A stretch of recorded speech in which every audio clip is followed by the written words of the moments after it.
Assalamualaikum warahmatullahi wabarakatuh. Kami dari kelompok 4 akan menerangkan materi kami mengenai meliput peristiwa terduga. Saya Muhammad Kozin akan menjelaskan sedikit mengenai apa sih itu peristiwa terduga. Nah, sebelum masuk pada pengertian peristiwa terduga, kita ketahui dulu apa itu reportase. Reportase merupakan suatu kegiatan jurnalistik dalam meliput suatu peristiwa di dalam lapangan. Nah, peristiwa di sini dibagi menjadi dua. Yang pertama ada peristiwa terduga dan yang kedua ada peristiwa tidak terduga.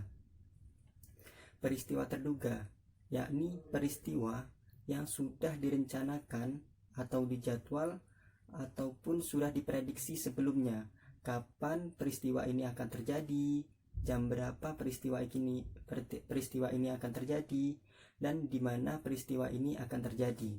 Contohnya dalam lingkup kampus, misalnya acara wisuda.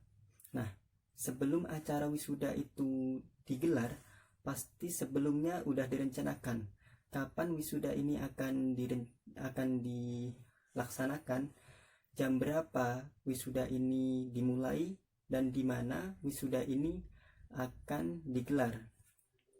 Nah, sebelumnya pasti sudah direncanakan. Itu termasuk peristiwa terduga yang sebelumnya sudah diprediksi. Yang kedua ada peristiwa tidak terduga. Nah, ini kebalikan daripada peristiwa terduga. Kalau peristiwa terduga tadi sebelumnya sudah bisa diduga-duga kapan peristiwa ini akan terjadi, di mana, dan seterusnya. Kalau peristiwa tidak terduga, ini sebelumnya tidak bisa diprediksi kapan peristiwa ini akan terjadi, di mana, dan kapan. Contohnya saja peristiwa kebakaran. Kapan peristiwa kebakaran itu akan terjadi, di mana, dan jam berapa, itu tidak bisa kita prediksi, tidak bisa kita duga. Nah, itu termasuk peristiwa tidak terduga. Baik, selanjutnya di sini saya akan mencoba menjelaskan macam-macam dari peristiwa terduga. Seperti yang kita ketahui sebelumnya bahwa peristiwa terduga merupakan bentuk berita yang peristiwanya sudah diketahui atau sudah terjadwalkan sebelumnya. Nah, bagaimana sih kita mengetahui dari peristiwa terduga tersebut? Nah, kita bisa melalui pemberitahuan atau pengumuman secara resmi atau melalui media sosial dari pihak bersangkutan ataupun dari pihak penyelenggara. Nah, selanjutnya kita dalam penggolongannya, peristiwa terduga ini masuk ke dalam berita apa sih? Nah, peristiwa terduga ini bisa kita golongkan ke dalam bentuk berita ringan atau soft news maupun ke dalam bentuk berita keras atau hard news. Namun sebagian besarnya kita dapat golongkan ke dalam bentuk liputan langsung, meskipun sebagian diantaranya dapat kita golongkan ke dalam bentuk liputan tidak langsung. Kenapa demikian? Karena dalam liputan langsung seorang reporter menempatkan dirinya sebagai saksi mata mewakili pemirsa yang ada. Nah, sebagai seorang saksi mata, seorang reporter dituntut harus mampu merasakan suasana, aroma lokasi, dan ia harus mampu berpikir dan bertindak demi kepentingan dari pemirsanya. Nah, seorang reporter juga harus mengerahkan seluruh inderanya saat peliputan agar pemirsa dapat merasakan juga situasi yang ada dalam acara tersebut atau dalam liputan tersebut, atau yang biasa kita sebut pemirsa bisa terbawa emosinya seperti itu, sama seperti yang dirasakan oleh reporter atau yang menyaksikan secara langsung peristiwa tersebut. Nah, tadi kenapa ya kita mengatakan bahwa peristiwa terduga ini tergolong atau sebagian besarnya tergolong ke dalam bentuk liputan langsung? Karena peristiwa terduga itu sebagian besarnya memang membutuhkan apa-apa yang ada atau apa-apa yang sudah kita sebutkan seperti dalam liputan langsung tadi. Kemudian apa saja sih yang termasuk ke dalam bentuk peristiwa terduga itu? Yang termasuk ke dalam bentuk peristiwa terduga itu bisa seperti peristiwa olahraga, kemudian sidang, kemudian fenomena alam, acara seni dan budaya, kemudian lokakarya, kemudian peresmian atau launching, kemudian juga bisa peringatan hari-hari besar, dan semua peristiwa yang sudah terjadwalkan sebelumnya. Kemudian kenapa sih peristiwa terduga itu perlu untuk diberitakan? Karena dalam peristiwa terduga itu peristiwanya merupakan peristiwa penting atau peristiwa bersejarah. Nah, misalkan saja itu seperti acara peringatan haul dari Kiai Haji Abdurrahman Wahid yang akan dilaksanakan selama 7 hari 7 malam sampai pada launchingnya film Jejak Langkah Dua Ulama. Nah, peristiwa tersebut bisa diberitakan atau bisa disiarkan karena sebelumnya sudah diberitakan atau diberitahukan dari pihak Pondok Pesantren Tebu Ireng kapan dan di mana pelaksanaannya. Misalkan lagi ada peristiwa atau peristiwa pembukaan seremonial liga sepak bola dari perusahaan tertentu atau X, kita sebutnya X saja ya. Nah, dalam peliputan peristiwa tersebut, seorang reporter harus mampu membawakan atau memberikan ekspresi yang berlebih sehingga penonton dapat terbawa ke dalam berita tersebut. Ekspresi yang berlebih tersebut bisa berupa kekaguman terhadap apa yang telah disaksikannya. Namun, seorang reporter tidak diperbolehkan untuk memberikan ekspresi yang terlalu berlebihan karena dikhawatirkan ia akan menambah-nambahi informasi sehingga mengurangi kadar fakta dalam berita tersebut. Kemudian untuk pembahasan selanjutnya yaitu di dalam peristiwa terduga biasanya kita juga terdapat peristiwa tidak terduga. Misalkan saja saat peliputan biasanya nih ya, dalam peristiwa peliputan konser atau apa seperti yang di outdoor seperti itu biasanya tiba-tiba terjadi turun hujan saat peliputan. Nah, bagaimana kita sebagai seorang reporter? Sebagai seorang reporter kita harus bisa antisipatif atau antisipasi terhadap hal seperti demikian. Seperti yang pepatah katakan, sedia payung sebelum hujan.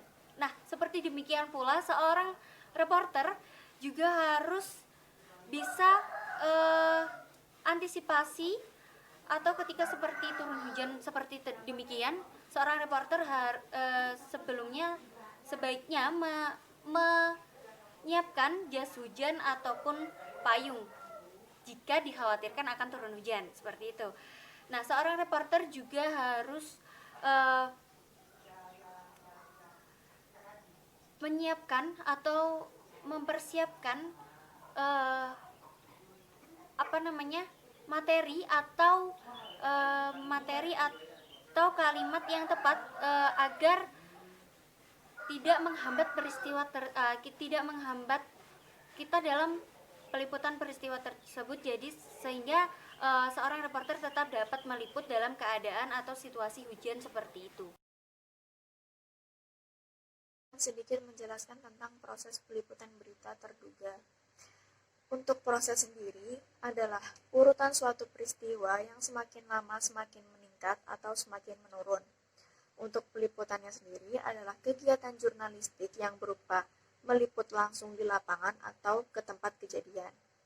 Untuk proses peliputan adalah rangkaian kegiatan yang berupa pencarian bahan yang akan dijadikan berita dengan cara meliput secara langsung di tempat kejadian dan mempublikasikannya kepada halayak umum. Nah, untuk liputan berita terduga, berita yang berkualitas lahir dari perencanaan, liputan, serta penulisan berita yang baik. Liputan berita terduga selalu diawali oleh rencana liputan yang dihasilkan oleh ruang redaksi dan ditandai dengan pembuatan rencana berita tentang suatu kasus dan layak untuk diberitakan. Untuk melakukan liputan berita terduga, ada beberapa hal yang perlu diperhatikan. Yang pertama, memaksimalkan perencanaan liputan topik, berita secara produktif, kreatif, dan kritis. Yang kedua, liputan berita harus dapat dipertanggungjawabkan dan transparan. Yang ketiga, catatan liputan diharuskan jelas, akurat, dan kontekstual. Nah, untuk liputan berita terduga dalam strategi masuk dalam kategori newsmaking. Selanjutnya menulis peristiwa terduga. Konsep berita atau peristiwa dan kriteria umum nilai berita berlaku universal, artinya tidak hanya berlaku untuk surat kabar, tabloid, dan majalah saja, tetapi juga berlaku untuk radio, televisi, film, dan bahkan juga media online internet. Secara universal pula, misalnya, berita ditulis dengan menggunakan teknik melaporkan, merujuk kepada pola piramida terbalik, dan mengacu kepada rumus 5W1H. Pertama, pola penulisan piramida terbalik. Dalam teknik melaporkan, setiap jurnalis, yakni wartawan atau reporter, tidak boleh memasukkan pendapat pribadi dalam berita yang ditulis, dibacakan, atau ditayangkannya. Berita merupakan laporan tentang fakta secara apa adanya, bukan laporan tentang fakta bagaimana seharusnya. Berita adalah fakta-fakta objektif. Sebagai fakta objektif, berita harus bebas dari intervensi siapapun atau dari pihak manapun, termasuk dari kalangan jurnalis, editor, dan kaum investor media massa. Untuk menjaga prinsip objektivitas itulah mengapa setiap jurnalis dituntut untuk senantiasa bersikap jujur. Ia tidak boleh manipulasi atau merekayasa fakta dan kebenaran. Ia tidak boleh menambah atau mengurangi fakta yang ditemukannya. Ia harus memegang teguh prinsip itu sampai kapanpun. Ingatlah selalu, jurnalis adalah seorang reporter. Seorang reporter berarti seorang yang melaporkan. Seorang pelapor berarti harus memiliki sifat objektif atau sesuai dengan realita di lapangan. Apapun yang dituliskan oleh seorang reporter atau seorang pelapor,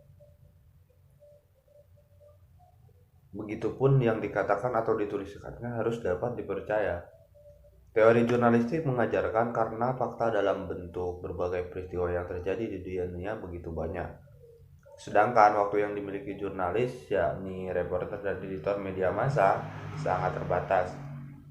Maka harus dicari cara paling mudah dan paling sederhana untuk melaporkan atau menuliskan fakta-fakta tersebut. Cara itu dinamakan pola piramida terbalik. Disebut pola piramida terbalik karena memang berbentuk gambar piramida dalam posisi terbalik. Dengan piramida terbalik berarti pesan berita disusun secara deduktif. Kesimpulan dinyatakan terlebih dahulu pada paragraf pertama, kemudian disusul dengan penjelasan dan uraian yang lebih rinci pada paragraf-paragraf berikutnya. Untuk menjaga prinsip objektivitas itulah mengapa setiap jurnalis dituntut untuk senantiasa bersikap jujur. Ia tidak boleh manipulasi atau merekayasa fakta dan kebenaran. Ia tidak boleh menambah atau mengurangi fakta yang ditemukannya. Ia harus memegang teguh prinsip itu sampai kapanpun. Ingatlah selalu, jurnalis adalah seorang reporter. Seorang reporter berarti seorang yang melaporkan.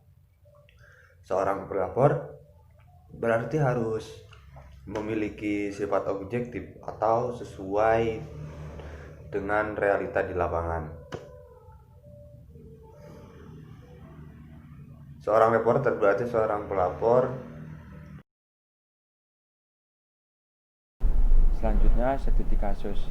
Di sini saya akan menganalisis studi kasus tentang peristiwa-peristiwa terduga atau yang sudah diketahui, yakni sidang isbat 2020 atau sidang isbat penentuan 1 Syawal 1401 Hijriah yang digelar secara online oleh Kementerian Agama Republik Indonesia.